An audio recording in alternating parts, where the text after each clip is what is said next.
started. So again, thanks again for joining the webinar. The objective of this webinar is to give you a broad overview of the Foreign Corrupt Practices Act and how best we can help you to navigate the FCPA risk here in India. The Foreign Corrupt Practices Act is a US legislation that was enacted by the Congress in 1977. Back in the day, there were widespread allegations of bribery of foreign public officials by US corporation. So the Congress enacted this legislation essentially to halt bribery of foreign public officials, to create a level playing field amongst corporations, and to restore public confidence in the integrity of the marketplace. So essentially, this was the rationale for enacting the FCPA. The FCPA today has come a long way from the initial days. Enforcement action and enforcement record of the regulators like SEC and the DOJ with respect to FCPA has been very well. Having said that, let's jump right into the presentation.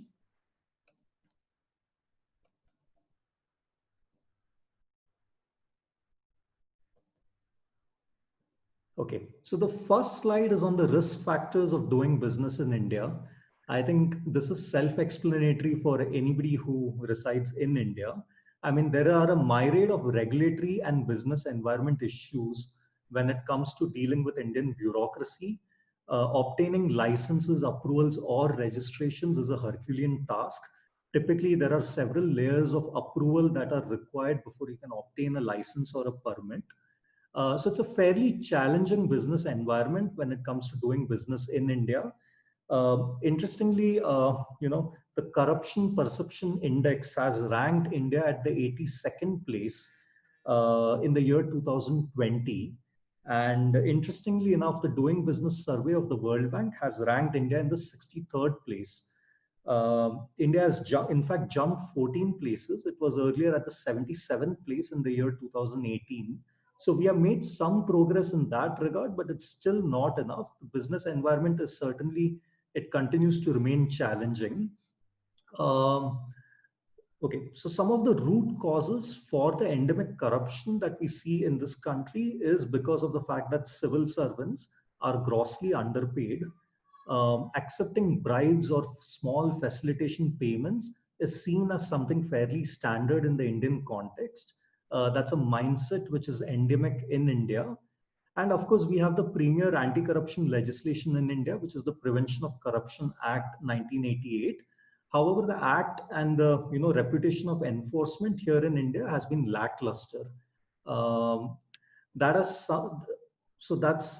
really not helped in stemming corruption here in India.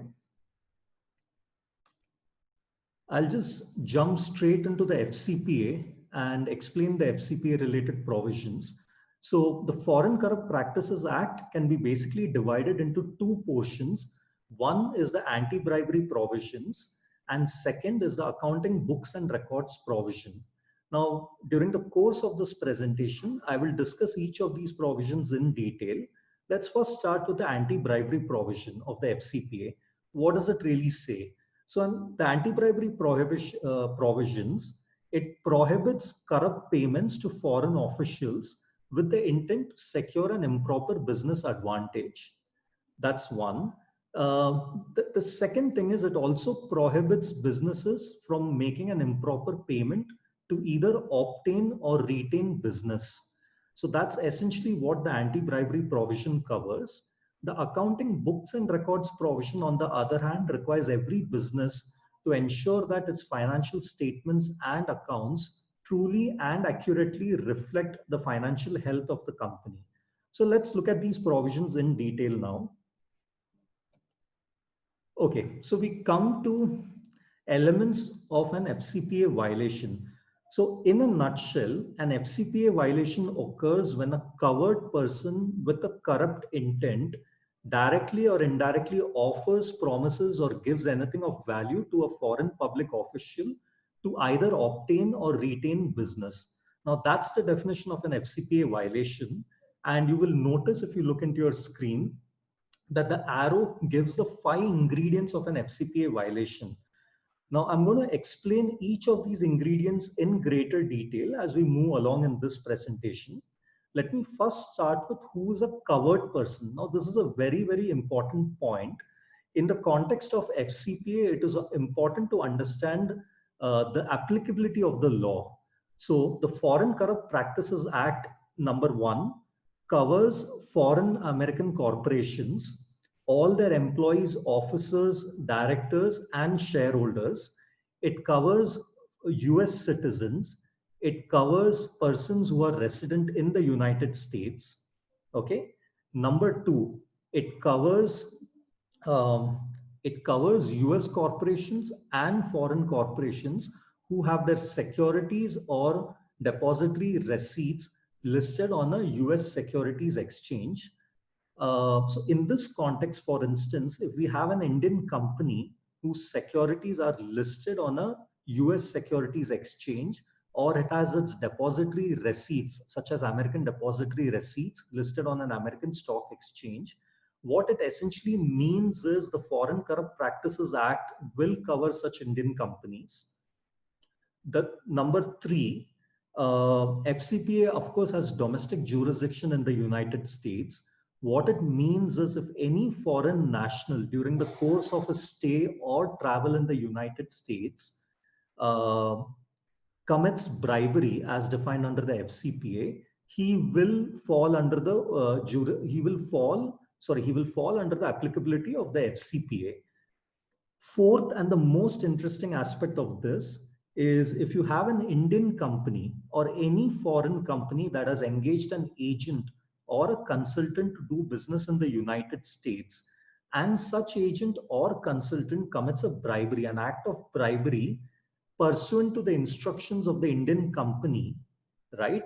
In that instance, the agent or the consultant and the Indian company itself would be within the crosshairs of the FCPA, and the US SEC and the Department of Justice can initiate enforcement proceedings, not only against the consultant, but also against the Indian company. So very broadly, these are the examples of people who are covered under the FCPA. Now, the next ingredient in this arrow is with corrupt intent. So a covered person, the ones that I just discussed, who with a corrupt intent. Now, what is corrupt intent?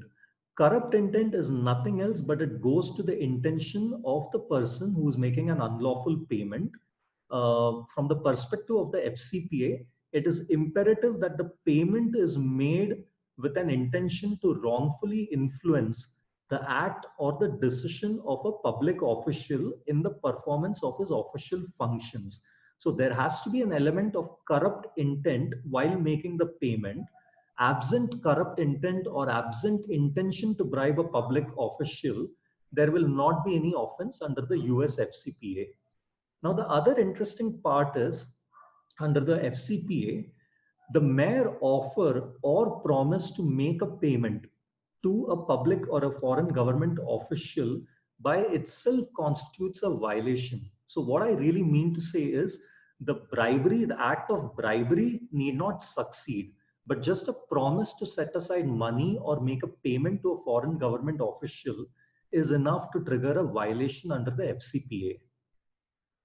I will move on to the next ingredient, which basically says a covered person who with a corrupt intent directly or indirectly offers, promises, or gives. Now, the US Congress, while enacting the FCPA, very wisely chose to use the words directly or indirectly. What this essentially means is you can still be on the hook for an FCPA violation even if you engage a third party, such as a consultant or an agent, to bribe a foreign official. This you will not escape FCPA because you have a consultant, who is standing as an intermediary to do the act of bribery. That will not help. So in this context, consultants, sales representatives, distributors, advisors, all of them without exception can create FCPA related liability for you and your company. That's essentially what this slide says. Moving on to the fourth ingredient, payment means paying anything that constitutes value. So it's not only payment of cash that can trigger an FCPA violation.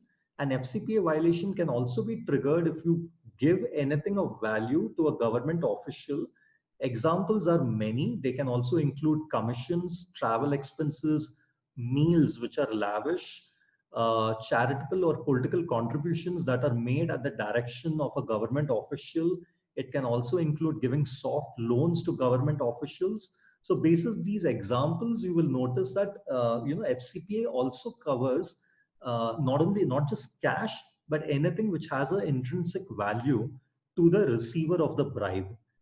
Another important aspect of the FCPA is that there are no de minimis exceptions. Now, what do I mean by a de minimis exception? What it means in effect is that a bribe, whether it's a $1 or $1 million US, the quantum of the bribe is immaterial for the purposes of constituting an offense under the FCPA. All right, let's move on to the next ingredient. This is the definition of a foreign official under the FCPA. The definition of a foreign official is broader than the definition of a public servant under the Indian Prevention of Corruption Act. It not only includes officers and employees of any government-owned enterprise, but it includes all local officials. It includes officials of a political party. It also includes candidates who stand for a political office. And it also includes the spouses of any of these persons. So the definition of a foreign official is very broad under the FCPA, much broader than what we have under the domestic Indian legislation. Okay, the final ingredient to constitute the offense of bribery under the FCPA is once you make a payment with a corrupt intention to a public official, it is imperative that the end objective of this payment must be either to obtain or to retain business. Now, what do I mean by obtaining or retaining business? Well, in simple sense, what it means is you're making an improper payment, let's say to win a contract or to influence the public procurement process, or in certain cases to circumvent the import rules. In many cases that I have seen where we have conducted FCPA related investigations, payments are often made to custom officials to reduce the custom duties or to waive the custom duties altogether. In certain other cases, payments are made to reduce the tax implication. Again, back in the customs context, payments are also made to ensure that the products pass customs without proper paperwork. So all these are examples of improper payments that are made to government officials for either obtaining or retaining business or to obtain an improper business advantage over your competitors. Yeah. So that was the last ingredient of what constitutes an offense under the FCPA. I will just halt for a second. I realize I've been rattling off ad nauseum. If you have any questions, just feel free to stop me. You can even type your question and I'll be very happy to answer it before I move further in the presentation. I'll just take a moment here.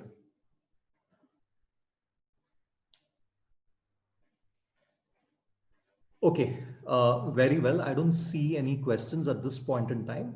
I'll just move on with some common FCPA related misperceptions. One moment, please.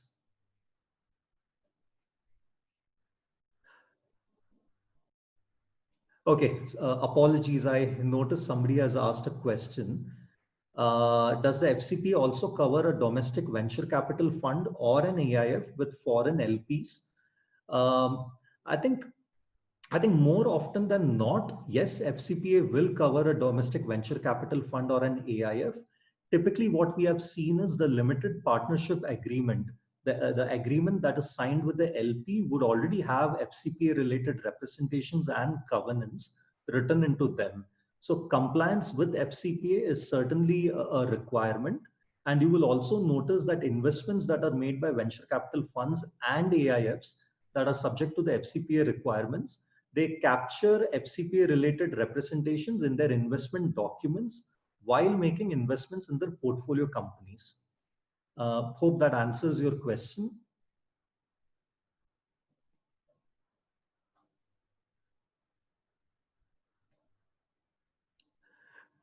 Right. So, okay. So I have another question from Ankur. Ankur's question is, does the FCPA apply to an Indian company when they collaborate with foreign companies for projects in India? Mostly we stick to PCA, but foreign counterparts insist on adding FCPA agreements. Okay, so Ankur, no, FCPA will not apply to an Indian company in the context in which you have asked your question. But typically, it's foreign parties, especially parties that are based out of the UK or the US, will insist on FCPA compliance by their Indian counterpart. Now, this is strictly a contractual requirement. It is not prescribed under the FCPA.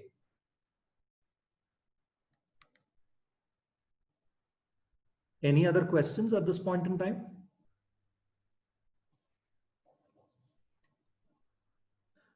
Okay, all right, let's move on. So let's address some of the common FCPA misperceptions that I have come across while doing FCPA investigations here in India. Employees typically say that we did not pay the officials directly.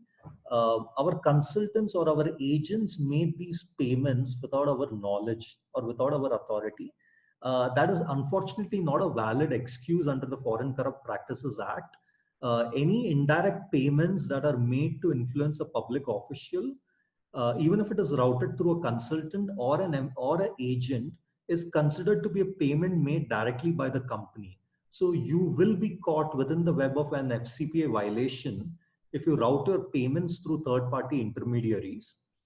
The other common, when I discuss these points with employees who frequently interact with government officials, I hear statements like, the government official requested a payment. We did not ask for it, nor did we initiate this discussion. Again, FCPA is not going to allow, does not provide any exception in this regard. You will still be on the hook for FCPA violation. Other excuses that I have seen is that the amount of unlawful payments made are very small. They're not sufficiently large, perhaps, to be important. Again, that will not fly with the FCPA regulator. Payment of benefit in a non-cash form, again, that's not going to help you. Again, I've heard statements that our company is not going to be impacted because we are not based out of the US. That is not strictly true. Again, I told you there are instances where an Indian company will be liable for FCPA violation. Number one, if they have their securities that are listed on a US stock exchange, if they have American depository receipts that are listed on a US stock exchange, or if they have consultants or agents in the United States who have committed an act of bribery based on instructions received from the Indian company. In all these instances, you will be liable for FCPA violations. So I think this is something that you must bear in mind when you conduct your company's business operations here in India.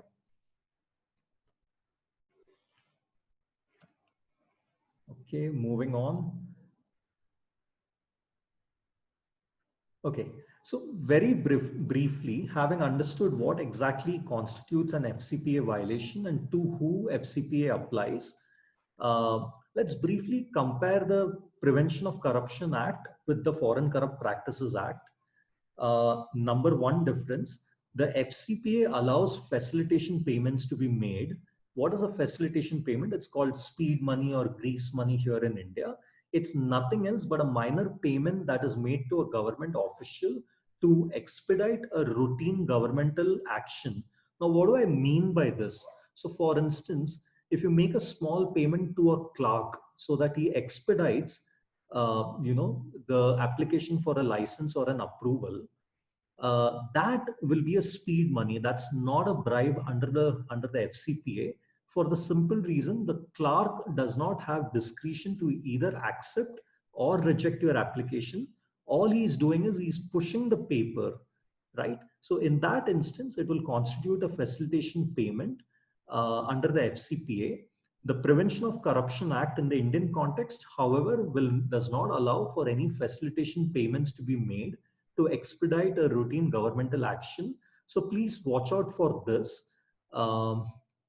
The number two difference is the definition of a foreign official compared to the definition of a public servant under the Indian Prevention of Corruption Act. The definition under FCPA is very broad. It also includes officers of public international organization. Now, that is not covered within the scope of the Indian Prevention of Corruption Act. The Indian Prevention of Corruption Act is a domestic legislation that does not have any extraterritorial applicability. The other key differentiation that I've noticed is that the FCPA also applies to payments that are made to political parties. Now, this is something which the Indian Prevention of Corruption Act does not specifically cover. So these are some of the key differentiations between the FCPA and the PCA. Now, in the Indian context, if there is an obligation on you to comply with the FCPA, please also remember you also need to comply with the domestic Indian legislation. The two are not, the two are mutually inclusive. They don't exclude each other if the FCPA applies to you. Okay. So moving on, let's look at some common issues that we have noticed in the context of FCPA compliance here in India.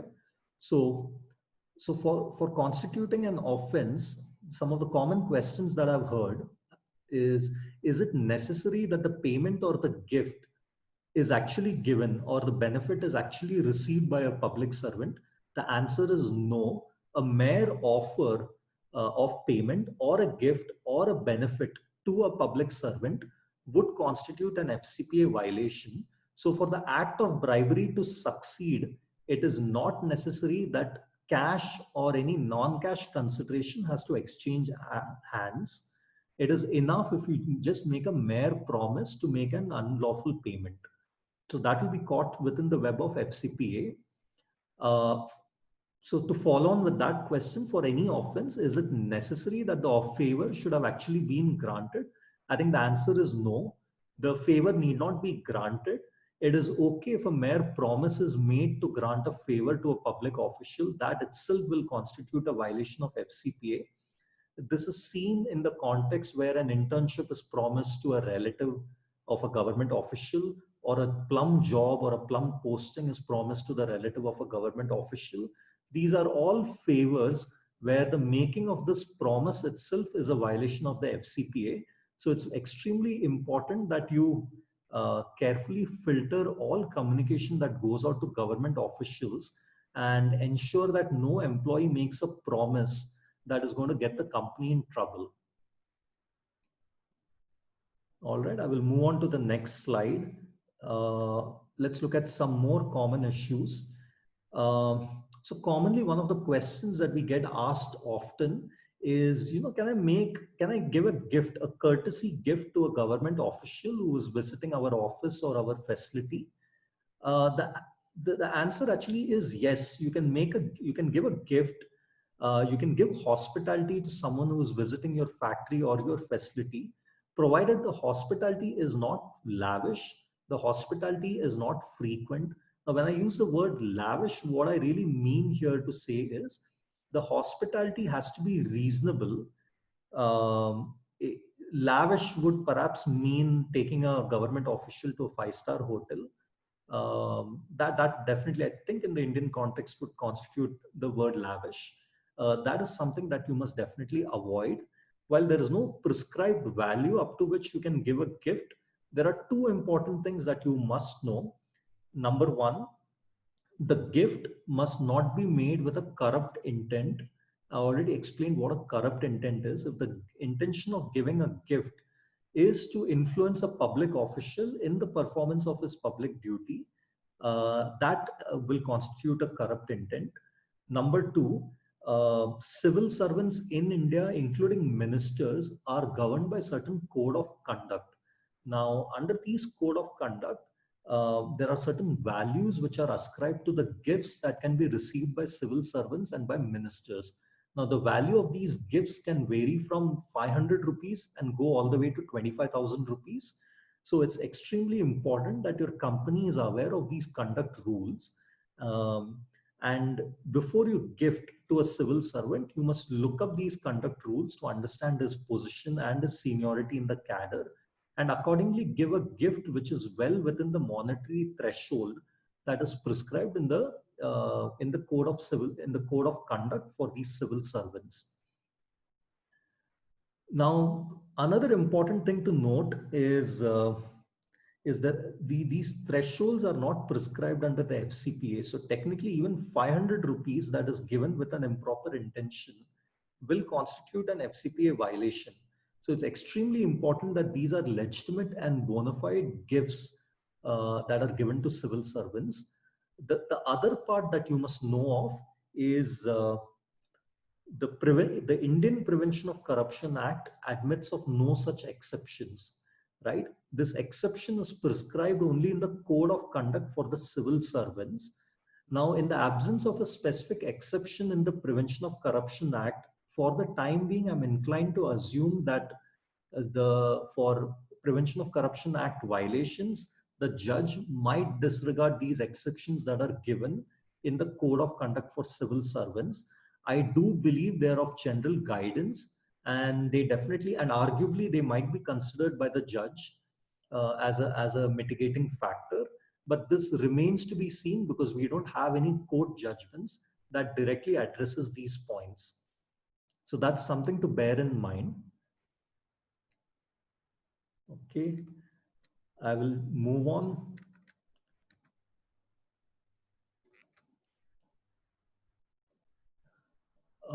Any questions so far?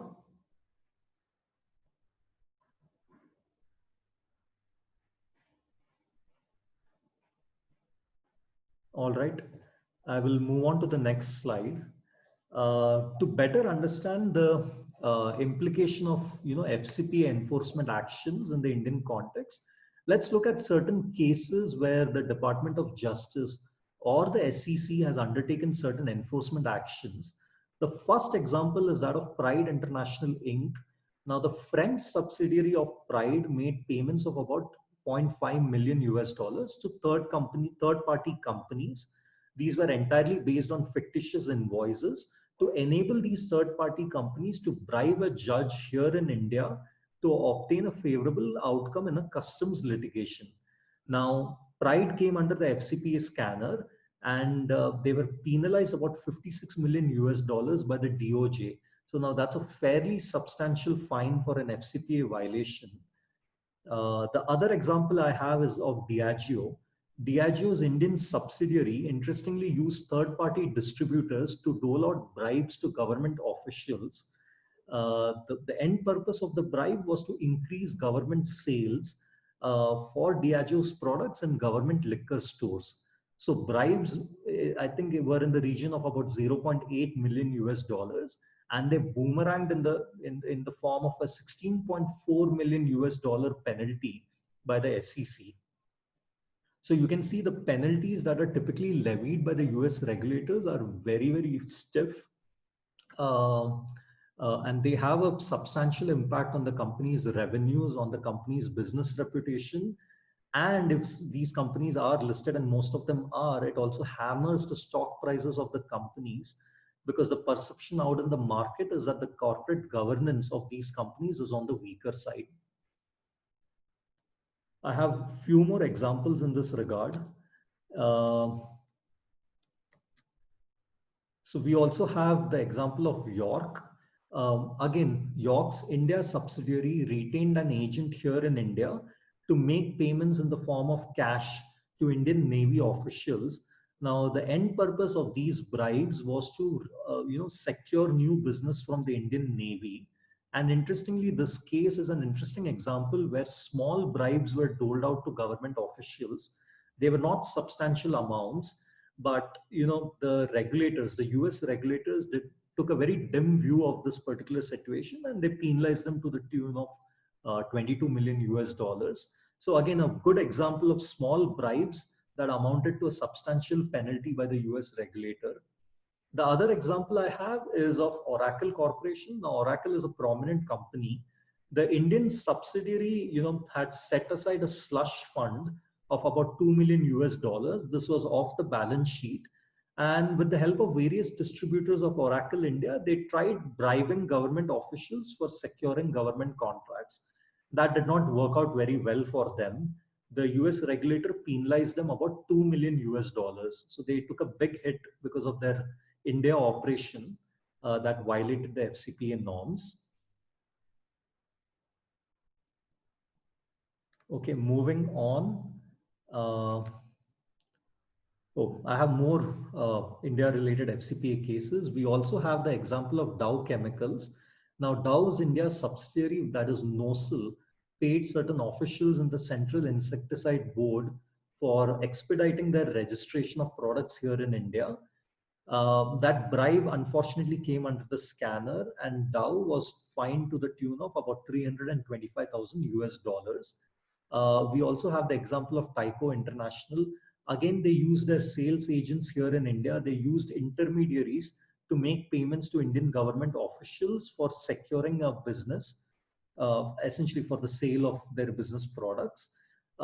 This obviously did not go down well with the US regulator, and they were fined to the tune of about 26 million US dollars.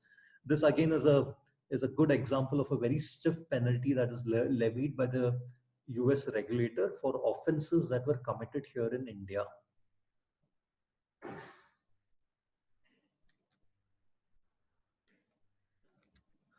So in the previous instances, we have seen cases where companies, essentially Indian companies, engage intermediaries like consultants, sales agents to make unlawful payments to government officials, and how there is no immunity under the FCPA for any of these payments. So it's extremely important that when we are hiring third-party contractors, right, we need to conduct a thorough pre-hire diligence of the third-party contractors. In that context, it's important to notice certain red flags. Some of these red flags are discussed in the succeeding slides. So essentially, I think you should be cautious about any consultant or any sales agent who talks about the connections that they have with the government. I think that is definitely a red flag. Any consultant or any sales agent who is asking for an inordinate contingency fee or a success fee, that again is a red flag. Also look out for situations where certain consultants are recommended for liaising with the government, where there is no such requirement for hiring a consultant. That could be a red flag. I would be I would be on guard for third-party consultants who talk about their ability to get things done with the government. That could be a red flag. Look out for third parties who have a bad reputation in the market. Typically, the UN, for instance, comes out with a blacklist of contractors. That is a useful starting point to check whether such contractors or consultants are not blacklisted by the United Nations. Also look out for consultants who do not have valid credentials in the form of, let's say, a PAN number or an income tax number. These are all red flags that you must look out for while hiring a consultant or a third-party agent here in India to do the company's business.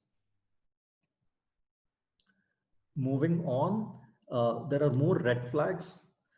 I think I've listed a lot of them here on the slide. So requests for cash advances that are not properly documented, that could be a red flag. Requests for providing jobs in the company for relatives of government official, that is definitely a red flag. Entering into transactions with government officials where such transactions are on terms that are more favorable than the market standards, that is a red flag. Issuing invoices that are vague and which do not properly describe the services for which those invoices have been raised, that could be a red flag. The other red flag that we have seen are consultants who insist that their consultancy fees must be routed through certain third-party, through certain through certain jurisdictions outside of India. That could be a red flag. So all these are instances of red flags that one must bear in mind before one is engaging a consultant or an agent for conducting their business here in India.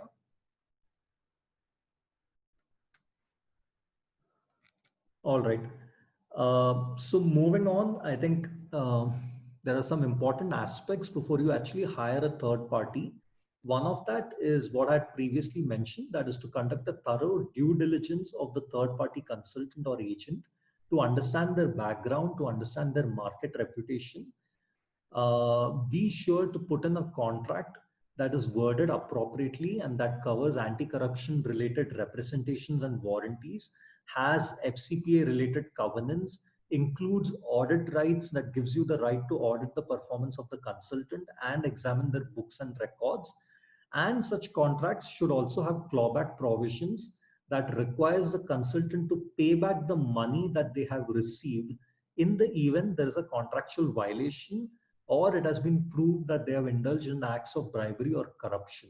So these are all important mechanisms that you must have in place before you engage or hire a third party. The other things that you must consider is to ensure that the payment mechanism is transparent. Almost in all cases, never use cash. Cash is not traceable. Other means of remunerating a consultant is preferable. The other important point is the commissions or payment or fees that are paid to consultants and agents. They should be reasonable and customary basis what is the market standard for payment of these consultancy fees. They must not be excessive because any excessive payment could signal the fact that some of these payments or a part of it is going to be diverted to public officials. Now that is something which will not be desirable for the company. So these are all the things that you must carefully consider before you engage an agent or a consultant. So that was essentially the bribery related provisions of the FCPA. Now we are coming to the accounting issues that you will find under the FCPA. So the FCPA not only prohibits, companies from making unlawful payments, but it also requires companies to ensure that they comply with certain books and accounts provisions that are prescribed under the FCPA. Now, what does this exactly mean? In very simple words, the FCPA requires every company to ensure its books of accounts and records present a true, fair, and an accurate view of the financial health of the company. FCPA requires you to ensure that invoicing for sales are done correctly. FCPA requires you to ensure that you don't create any fictitious expenses and there is no incorrect booking of expenditure or routing of payments through intermediaries such as agents and consultants where unofficial payments are made to government officials. So these are some very important compliance requirements under the FCPA. Again, this applies, as I said earlier, to US corporations, US citizens. It also applies to Indian companies in many instances where they have their securities listed on a US securities exchange, or they have their depository receipts that are listed on a US securities exchange. So in these cases, it's extremely important that the Indian company also follows the books and accounts provisions that are prescribed under the FCPA. Okay, moving on. Let's look at some of these accounting related issues in the Indian context. So often when we do an anti-corruption investigation in a company which has doled out improper payments to government officials, we notice that many of these unlawful payments are booked as fictitious expenses. They're booked as reimbursements claimed by consultants, right, for very obvious reasons. But doing so also has a host of issues under the Indian legal system. So let's look at some of these issues. So for instance, under the Companies Act, an obligation is cast on the company and its directors to state that the accounts are true and accurate and they present a fair view of the company's financial health. Obviously, this would be a violation of the Companies Act if improper payments are fictitiously booked as expenses. That's a serious offense under the Companies Act. The other big issue that you will face is under the tax laws, where payments that are made for an illegal purpose, they cannot be deducted as expenses under the Indian tax law. If any company does that, that amounts to a tax evasion and the revenue can proceed against you accordingly. So it's very important to note that FCPA violation, including the books and accounts provision, violation of those provisions, can also directly or indirectly lead to certain violations in the Indian context, especially of the Companies Act and of the Income Tax Act, which can have their own whole host of consequences. So this is something important to keep in your mind.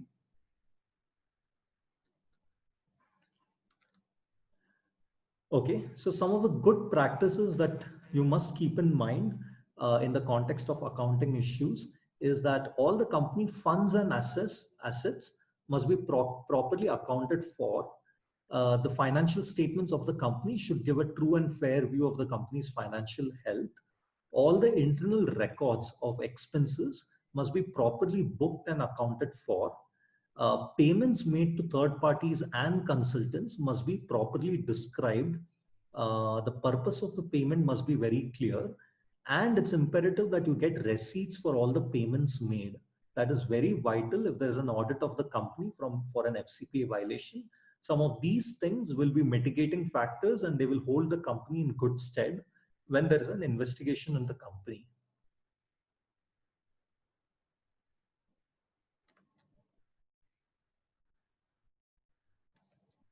Okay.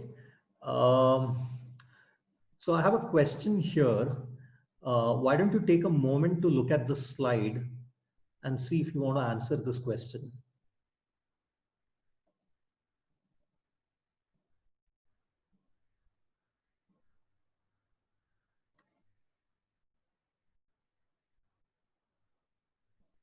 So we are looking at a hypothetical situation where an employee in a company notices that every other employee in his department, including a senior, is recording entertainment expenses as business advertising expenses.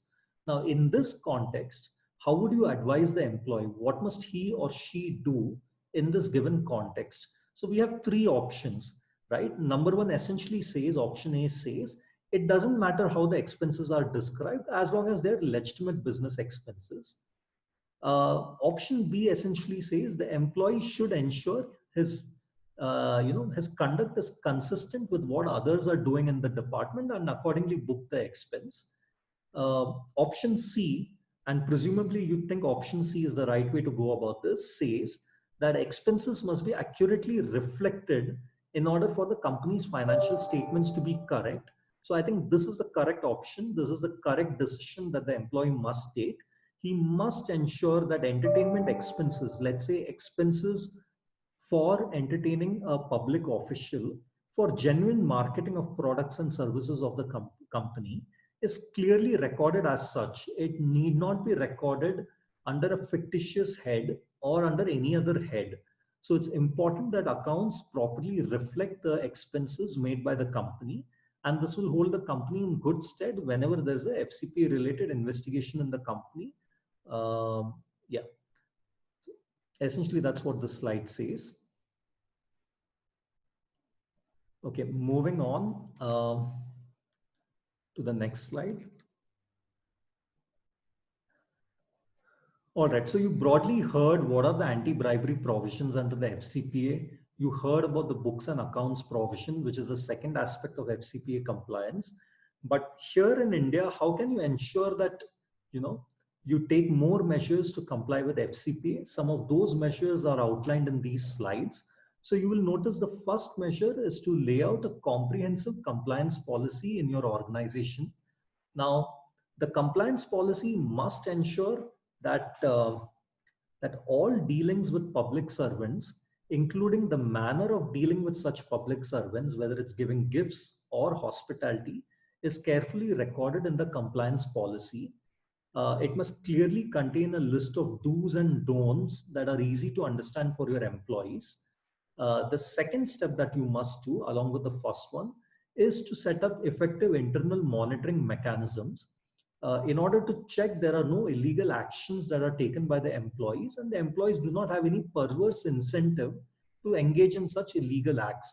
So an internal monitoring mechanism is vitally important to ensure that the spirit and letter of your compliance policy is respected and followed in the right spirit. The other important thing that can be done is to conduct regular compliance training for Indian employees. Now, this is extremely important to sensitize them to FCPA violations and to the sort of impact that it can have on the general economic health of the company. Many a times I have seen that employees at the lower level who interact frequently with government officials, um, they aren't very well aware of the consequences their actions can have, vis-a-vis the FCPA. Many of them are not able to comprehend the fact that stiff penalties can be imposed by a US regulator for simple actions that they do locally here in India. I think many people have difficulty visualizing the consequences of their actions. So it's very important that training is conducted at least on an annual basis to sensitize the employees to problems under the FCPA and how best to ensure compliance. Then the other actions that can be taken by the company is to publicize a whistleblower policy. Now, this is extremely important to encourage employees to come forward and report wrongdoing if this has come to their attention. It's also important that the company assures the employees, in fact, that there will not be any retaliation. So from this perspective, it's important that the whistleblower is also allowed to report anonymously. In fact, in our experience, almost all the complaints are reported anonymously, most of them, few exceptions apart. So the whistleblower policy should account for that. The other step towards compliance is what we discussed earlier, is to conduct diligences on prospective business partners. I think it's extremely important that you know the background of your business partners and ensure that they have sufficient internal controls in their organization in order to ensure that when they're providing certain services to you, they do not unwittingly, violate the FCPA and put your company in trouble. I think that's very important. The other aspect from a commercial perspective is to ensure that the business plan for the company accounts for unexpected delays in obtaining licenses and approvals. If you want to do your business ethically, I think you must account for delays that will happen in procuring these business approvals and licenses. I think that's vitally important because any rush on that account is always going to offer a perverse incentive to the employees to bribe a government official to get the relevant license or approval in time in order to meet the requirements of the business plan. All right. Moving on, I think this is a very interesting experiment that was conducted in Delhi to check the efficiency of the Right to Information Act to combat corruption. Now, every company can literally use this tip. So, in this experiment, slum dwellers in Delhi were divided into 4 groups. They were asked to file applications to obtain ration card from the government officials. So, the first group filed its application and did not follow up. The second group, along with their application copy, they filed a recommendation from the local NGO. The third group filed their application and provided a small bribe to the official. The fourth group filed their application for a ration card and followed up on that application by filing an RTI application. Now, very interesting results. Not a surprise there, but the group that paid a bribe got their ration card first. Well, we're still living in India. But interestingly enough, the group that filed the application and also followed up with an RTI application, they got their application process nearly as fast as the group that paid the bribe. So this only goes to show that RTI is a very powerful tool that can be used by the companies to follow up on their applications for licenses and approvals. At least the officials who are looking at your files know that you have sought transparency through the RTI application. They know that you are sort of supervising the processing of your application, and they would be hard pressed to create any delays in processing your application. So this is a very good method to ensure that you get your licenses and approvals in time.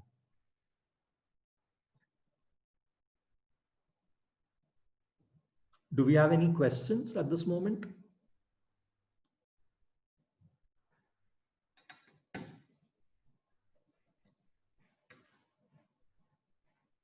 So we have about 7 odd minutes, and I would prefer to take questions from the audience at this point in time.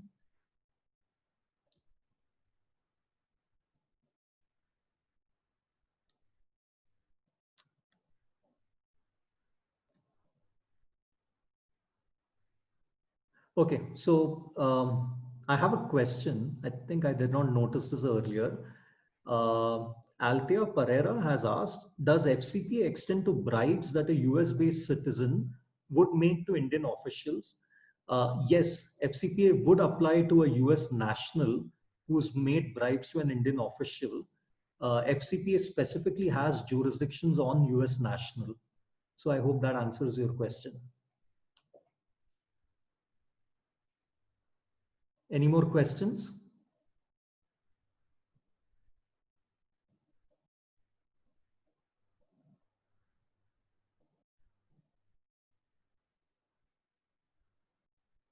Well, feel free to ask me questions. Don't let me off the hook so easily.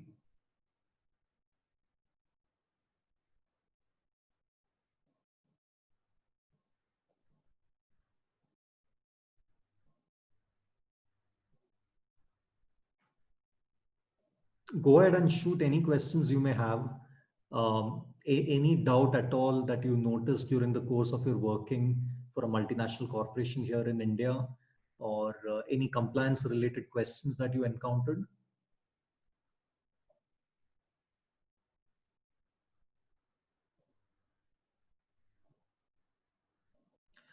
All right.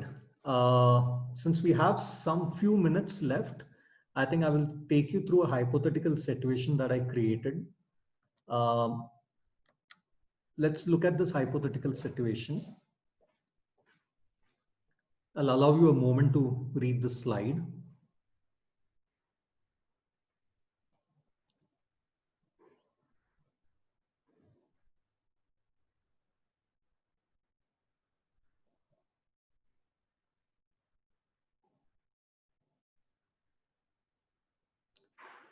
Okay, I have a bunch of questions here.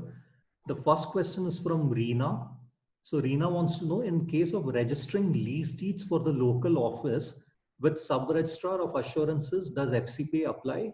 Yes, FCPA does apply even when you are registering a lease deed and if you have made a small unlawful payment to the registrar.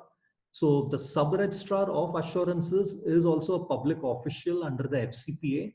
So it certainly applies in that instance. The next question I have is, any advice for Indian PE and M&A deals in terms of diluting FCPA reps?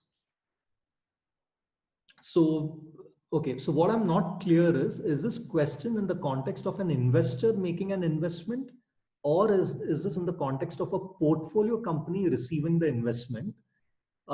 If this is in the context of an investor or an acquirer in an M&A deal, then the advice here would be to not dilute the FCPA related provisions. FCPA has something called a successor liability provision.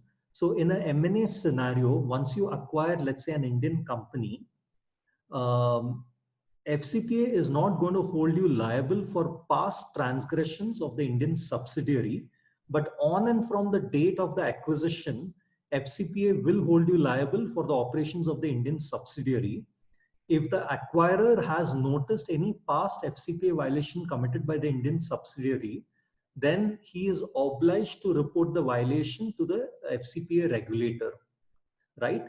They will also look at what you have done to mitigate FCPA related risk, including whether you have sufficient documentation in the form of reps and warranties and covenants in your acquisition agreement. So these are extremely important in the context of an M&A, and my suggestion would be to not dilute the FCPA related reps. That will be counterintuitive. And the logic is fairly similar even in the context of Indian private equity. If you're investing in companies, I think almost without exception, if the LP document of the private equity fund requires it to comply with the FCPA, or if the private equity fund has a US nexus, then it is vitally important that the fund administers those FCPA related representations in its investment document and to its portfolio company here in India. Moving on, there's a question from an anonymous attendee. Would companies with US sponsors, investors be required to comply with FCPA? Yes, that is a requirement. Let me clarify this. It's not a direct requirement. It's not a statutory requirement, but more often than not, companies with US investors are contractually asked to comply with FCPA. So there's a difference between a statutory compliance and a contractual compliance. A contractual compliance only flows from the contract that you have signed with your investor. So yes, you will have to comply in that context.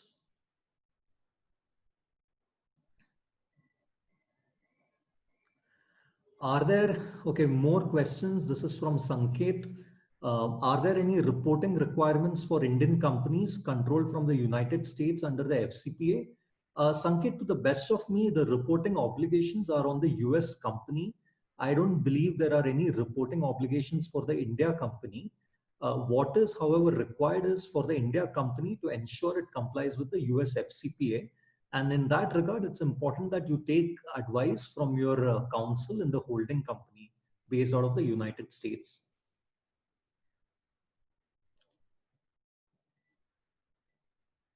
Now, the other question is, does the Prevention of Corruption Act, that is the Indian legislation, also have prohibitions on engaging third-party consultants similar to the FCPA? Yes, absolutely. That is also a prohibition under the Indian Prevention of Corruption Act. You cannot engage a third-party consultant to further an act of bribery.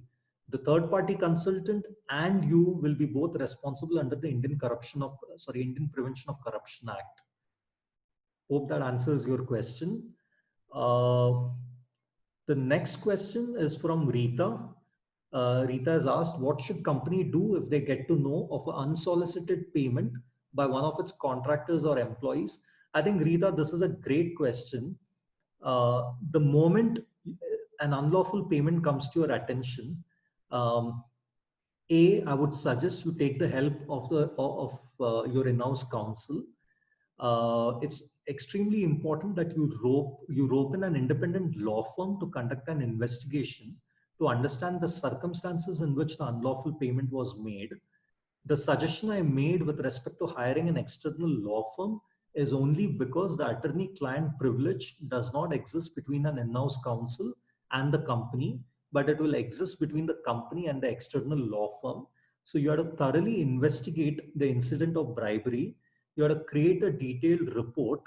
You will have to eventually consult a US counsel and decide the best way or manner in which you disclose this contravention to the Department of Justice or the Securities and Exchange Commission in the US. Now, this might seem very tedious and arduous, but the reason why I'm recommending this is because the regulators always prefer voluntary disclosures of violations, and they treat these disclosures with a lot of kindness. They, in many instances, if they think the company has taken bona fide action against the erring employee or contractor, they're happy to not penalize the company. They actually appreciate voluntary disclosure. I trust that answers your question. Okay, moving on.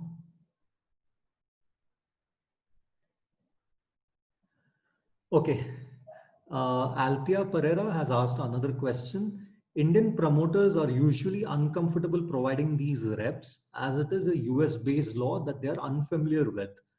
Is there any way to circumvent this? Now, that's a great question. Many a times when I represent companies that are receiving investments, let's say from an Axel, a Sequoia, or any other US based fund, it's impossible to avoid these FCPA related representations and covenants.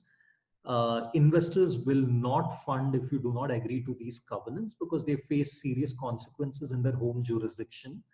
So very difficult to argue against these reps and warranties. But a small word of advice here. In your subscription agreement, you will notice the concept of fundamental warranties.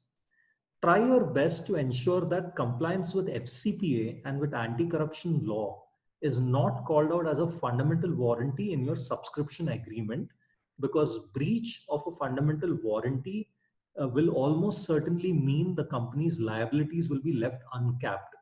So to the extent possible, ensure that FCPA while compliance is not called out as a fundamental warranty in your transaction document. That is the only way to mitigate any potential liability on the company. But unfortunately, we cannot do away with this provision. All right. The next question we have is, oh, there are a lot of questions. This is very encouraging. I think the next one is from Varsha Gopalakrishnan. Varsha has written, if an Indian employee discovers that a superior is bribing a leader of a registered trade union to ensure that things run smoothly in India, what is the impact on the USA compliance, since trade unions are not foreign officials?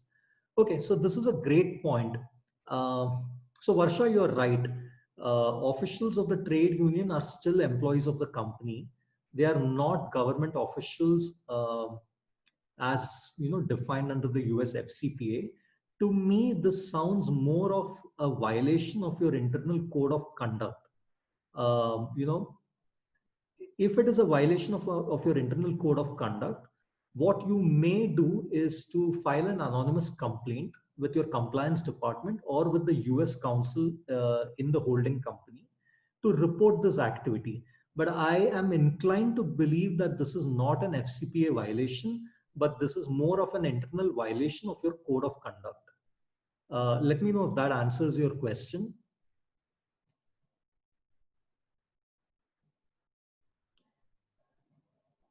The next question I have is, does conviction under the Prevention of Corruption Act allow for an exemption from being prosecuted under FCPA and vice versa? So I can give you the US context in this regard. So the Department of Justice, in its DOJ guidelines has clearly said, if there are other enforcement agencies that have taken action against the offender, then they will look at this kindly in order to ensure there is no double jeopardy, so to speak. Because if you have already been punished in respect of the same cause of action, then more likely than not, the US regulator might not agitate the same cause, might not pursue the same cause of action. This is something that I've specifically noticed in the DOJ guidance. But you must check the specific fact situation, because all facts can vary on a case-to-case basis. The next question I have is, how is a corrupt transaction identified? Suppose a fee to a consultant is a lakh of rupees for a simple filing, but by a very prestigious firm, while the same is charged around 25,000 by another consultant for whatever reason. Well, okay. So there's no magic wand available to identify a suspicious transaction or a corrupt transaction. But what you need to look out for are the red flags that I've listed in my presentation today. You need to check if some of those red flags have been raised by the prestigious firm or by the other consultant who's not so prestigious in the market. But very difficult otherwise to identify if a corrupt payment has been made. One way to do that perhaps is to benchmark the fees that are being charged by these firms. So you mentioned a lakh of rupees has been charged by a prestigious firm. Maybe you should go ahead and check what other firms in a similar, who are similarly placed as this prestigious firm, what exactly are they charging for the services that are being offered? If it's not a lakh of rupees, let's say it's 60,000 rupees, that raises a lot of questions. So I would be cautious in that regard.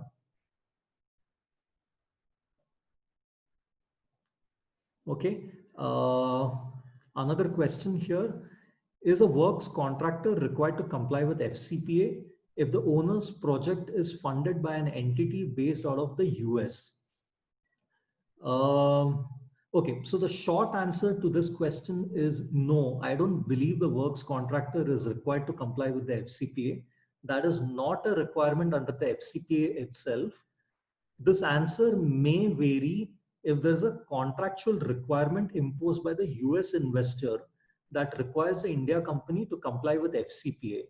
In that case, what I would advise you is to ensure that the contract you sign with the works contractor also contains corresponding FCPA representations and covenants in order to ensure that you have back-to-back protection that is available to you. Okay. The next question I have is from Mahesh. Mahesh has asked, if a foreign subsidiary company purchases immovable property from a seller who has used corrupt practices to acquire property and converting the property, whether it is covered under the FCPA. Okay, so this boils down to, okay, this is a fairly difficult question to answer. I think the short answer here is, I don't believe you would be strictly covered by the FCPA unless you had knowledge at the time of purchase that the seller in fact indulged in corrupt practices to acquire the tract of land or to convert the land use.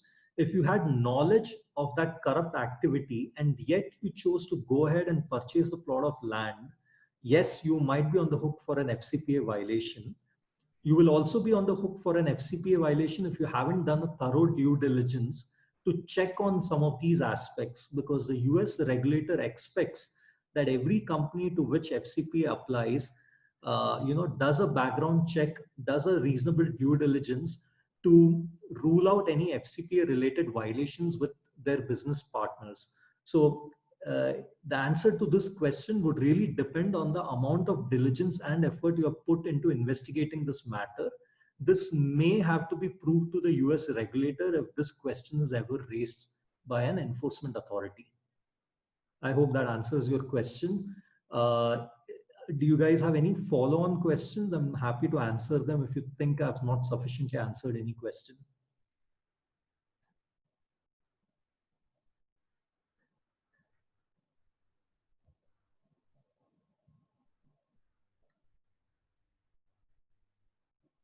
I'll just pause for 20 seconds.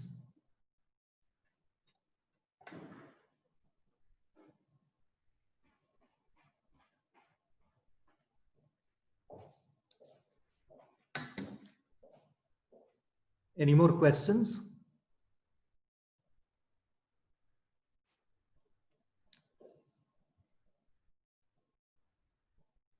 All right. If there are no more questions, then I would like to close the webinar for the evening. Thank you so much for setting aside an hour of your time. I really appreciate that. If you have any more questions or if you have any follow-on questions, just feel free to email me. I think that's the best way to communicate in these times. And I hope all of you keep safe. Thank you so much for attending. Goodbye.